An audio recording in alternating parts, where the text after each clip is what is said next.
தந்தை, மகன், தூய ஆவியின் பேராலே ஆமென். தவக்காலம் 32வது நாள். திருவிருந்தில் பங்கு பெறுவதற்கு தகுதி உள்ளவராதல். ஆதலால் நீங்கள் இந்த அப்பத்தை உண்டு கிண்ணத்திலிருந்து பருகும் போதெல்லாம் ஆண்டவருடைய சாவை அவர் வரும் வரை அறிவிக்கிறீர்கள். ஆகவே எவராவது தகுதியற்ற நிலையில் இந்த அப்பத்தை உண்டால் அல்லது ஆண்டவரின் கிண்ணத்தில் பருகினால் அவர் ஆண்டவரின் உடலுக்கும் இரத்தத்திற்கும் எதிராக குற்றம் புரிகிறார். எனவே ஒவ்வொருவரும் தம்மையே சோதித்தறிந்த பின்பே இந்த அப்பத்தை உண்டு கிண்ணத்தில் பருக வேண்டும். 1 கொரிந்தியர் 11:26-29.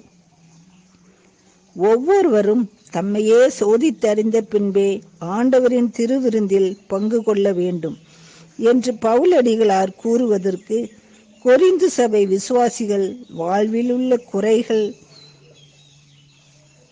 1 கொரிந்தியர் 11 துல்லியமாக கூறுகிறது. பிரிவினை. நீங்கள் சபையாக கூடி வரும்போது உங்களிடையே பிளவுகள் இருப்பதாக கேள்விப்படுகிறேன். தன்னலம். ஒவ்வொருவரும் தாம் கொண்டு வந்த உணவை மற்றவர்களுக்கு முந்தியே உண்டு விடுகிறீர்கள்.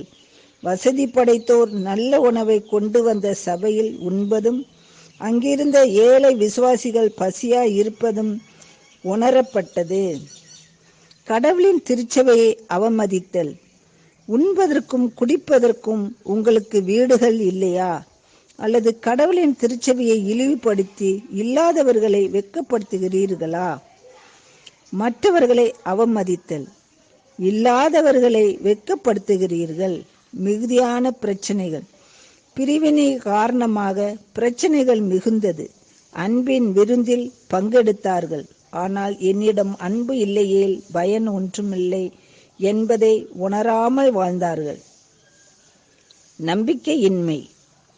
ஆண்டவரின் திருவுடல் திரு ரத்தம் குறித்த உண்மைகளை அதை விசுவசித்தால் கிடைக்கும் நன்மைகளையும் அறியாமல் அவ்விசுவாசத்துடன் பங்கேற்பது மிகவும் ஆபத்தானதாகும். பாவ அறிக்கையின்மை. நம்மை சோதித்தறிந்து பாவ அறிக்கை செய்து பங்கேற்க தவறுவது ஆபத்தானது. நம்மை நாமே சோதித்தறிந்தால் கடவுளின் தீர்ப்புக்கு உள்ளாக மாட்டோம் என்ற உண்மையை அறியாமல் பங்கேற்பதும் நமது தகுதியின்மையை எடுத்து காட்டுகிறது. ஆண்டவரின் திருவிருந்தில் பங்கு எடுப்பதற்கு நம் உள்ளங்களை ஆயத்தமாக்க வேண்டும் என்பது எவ்வளவு முக்கியமானதாய் உள்ளது என்பதை நாம் அறிந்து கொள்வோம். ஆமென்.